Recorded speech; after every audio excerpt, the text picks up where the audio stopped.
It's a choice. You can be a victim. You can hang your head. Woe is me. I can't catch a break.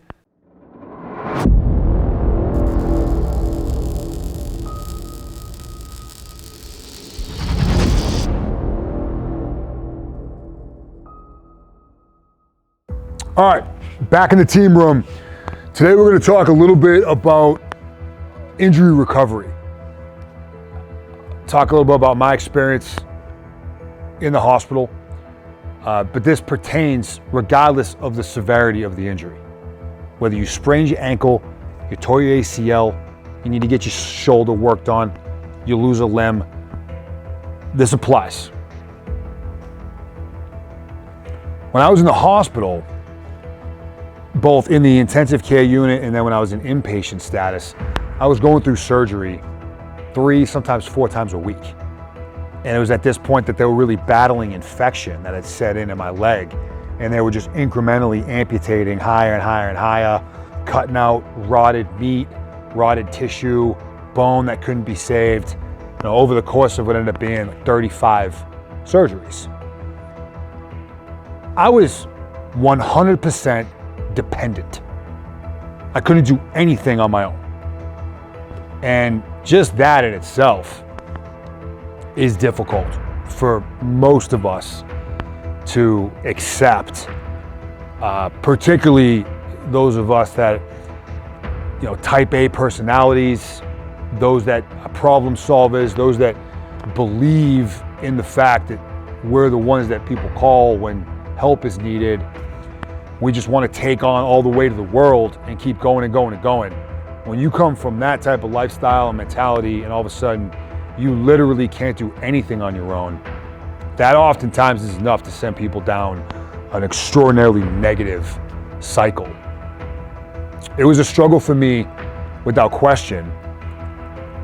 What saved me, I believe, from going down a real dark path was my ability, even when I was going through multiple surgeries a week and I'm whacked out on anesthesia and Dilaudid and morphine and ketamine, I was able to focus on the things that I could do.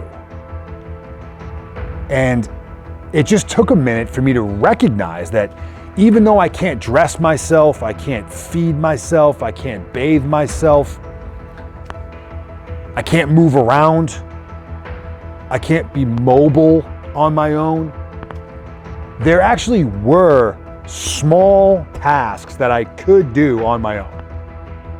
It wasn't the big ones, it wasn't the things that we're used to doing on our own, but there were small things that I could do on my own. And once I found that first one and began doing it in repetition, my entire mentality just changed. And that one thing for me was a leg lift. It was a leg lift. I'm in a hospital bed, surgery. My right leg is being, what's left of it is being held together by what's called an external fixator, or an X-fix, which is what, it was keeping my femur together, but you can see it outside your body. It looks like an erector set. And these pins and these rods are holding your leg together, but you can visibly see that metal. I did a leg lift one day. Literally laying in bed, I did this. Did it one time. And as I did it, I said, oh, you know what? I could do that. I can do that. I did it again. And that became my task. That became the thing. That was the thing that I could do. And I was able to just triple and quadruple down on the thing that I could do. So it started off, I'm gonna do 100 of these today.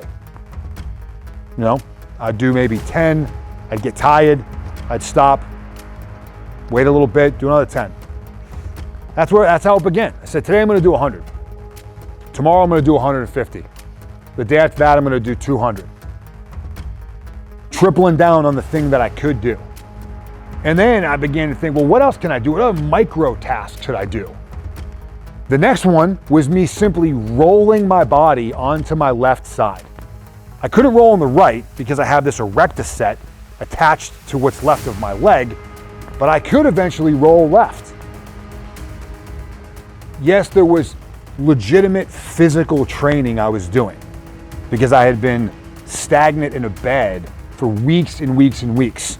So just the mere act of me engaging my core, engaging what muscles I had in my leg, engaging my upper body, turning myself and just rolling onto my left side and rolling back, I approached that the same way I did my leg lift move.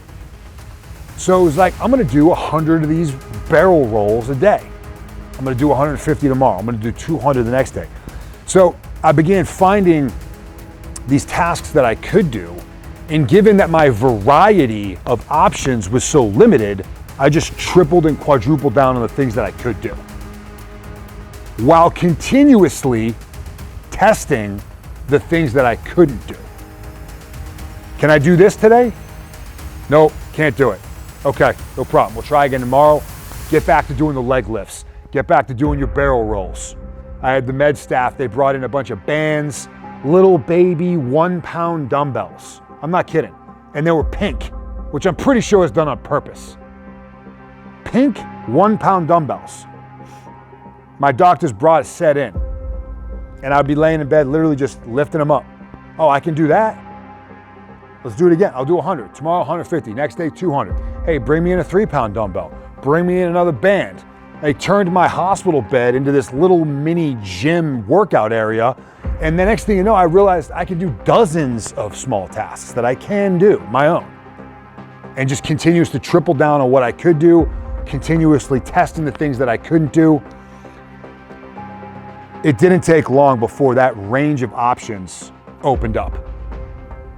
Slowly, gradually, meticulously, adding more and more and more to it until I was, where I am today, back to normal. So my advice is, whether you're dealing with a sprained ankle or you've just lost both your legs, the frustration's gonna be there. It's brutal. Forget about what you can't do for a second. Think about what you can do. Maybe you can't run, and that's one of the bigger tasks that you're used to being able to do. But there is something you can do.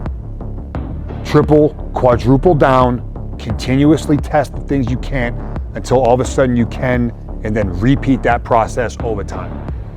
You will find that there is actual progress to be made during this phase of recovery. The movements that you can do may be ones that you didn't normally do when you had access to both your legs at 100% capacity, or both your arms, or both your hands, whatever. These may be movements that you normally did not do, but by seeking them out and finding things that you can do and seeing the valuable returns you get by forcing yourself to do it at scale, you will see the value in doing them, and then you maintain those once you're back to 100%.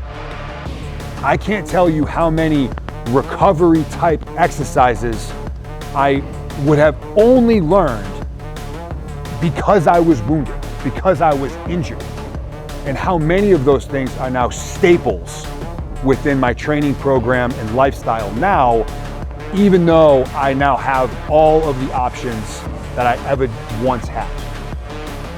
You just have to look at it that way. This is a choice. This is a mindset that you can choose to, again, focus on what you can do, and then recognize that there is sustainable value with what you're doing in that moment. This is not just, let me maintain the best I can until I get back to normal. Forget that. You can make actual progress now, for real. Both in the short term and then in the long term, as you choose to maintain your lifestyle and movements, etc., of what you're doing during the recovery phase. You can carry that over once you're back to normal, and then continue to push and press and open up that range of options back to things the way they were prior. It's a choice. It's a choice. You can be a victim. You can hang your head. Woe is me. I can't catch a break. This is bad luck. Why does this have to happen to me? Or say, this is where I am. Yeah, it sucks. I'm going to find a way to not just make the best of it, but actually improve upon myself. It's up to you.